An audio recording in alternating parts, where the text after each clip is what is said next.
جو مال ماں باپ اور رشتہ دار چھوڑ مریں، تھوڑا ہو یا بہت، اس میں مردوں کا بھی حصہ ہے اور عورتوں کا بھی۔ یہ حصے اللہ کے مقرر کیے ہوئے ہیں۔ اور جب میراث کی تقسیم کے وقت غیر وارث رشتہ دار اور یتیم اور نادار لوگ آ جائیں تو ان کو بھی اس میں سے کچھ دے دو اور ان سے معقول بات کہو۔ اور ایسے لوگوں کو ڈرنا چاہیے جو ایسی حالت میں ہوں کہ اپنے بعد ننھے بچے چھوڑ جائیں اور ان کو ان کی نسبت خوف ہو کہ ہمارے مرنے کے بعد ان بیچاروں کا کیا ہوگا۔ پس چاہیے کہ یہ لوگ اللہ سے ڈریں اور درست بات کہیں۔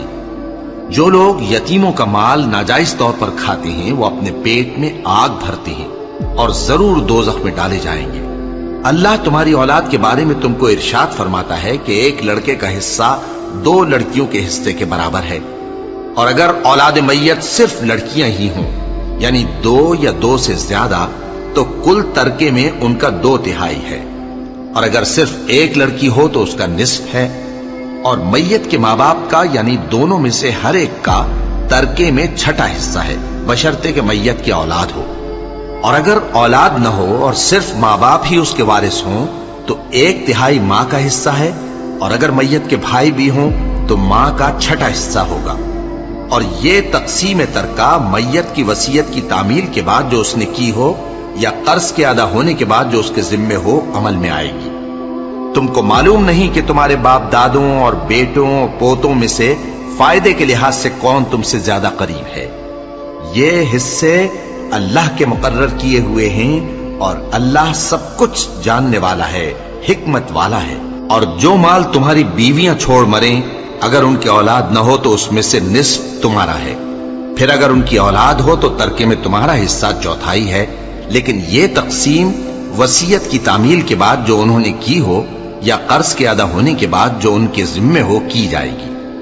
اور جو مال تم مرد چھوڑ مرو اگر تمہاری اولاد نہ ہو تو تمہاری بیویوں کا اس میں 1/4 حصہ ہے، پھر اگر تمہاری اولاد ہو تو ان کا 8واں حصہ ہے۔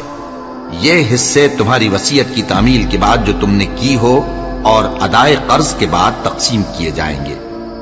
اور اگر ایسے مرد یا عورت کی میراث ہو جس کے نہ باپ ہو نہ بیٹا مگر اس کے بھائی یا بہن ہو تو ان میں سے ہر ایک کا 6واں حصہ ہے، اور اگر ایک سے زیادہ ہوں تو سب 1/3 میں شریک ہوں گے۔ یہ حصے بھی بعد ادائے وصیت و قرض بشرطے کہ ان سے میت نے کسی کا نقصان نہ کیا ہو تقسیم کیے جائیں گے۔ یہ اللہ کا فرمان ہے اور اللہ نہایت علم والا ہے، بردبار ہے۔ یہ تمام احکام اللہ کی حدیں ہیں، اور جو شخص اللہ اور اس کے پیغمبر کی فرما برداری کرے گا اللہ اس کو بہشتوں میں داخل کرے گا جن میں نہریں بہ رہی ہیں، وہ ان میں ہمیشہ رہیں گے، اور یہ بڑی کامیابی ہے۔ اور جو اللہ اور اس کے رسول کی نافرمانی کرے گا اور اس کی حدوں سے نکل جائے گا اس کو اللہ دوزخ میں ڈالے گا جہاں وہ ہمیشہ رہے گا، اور اس کو ذلت کا عذاب ہوگا۔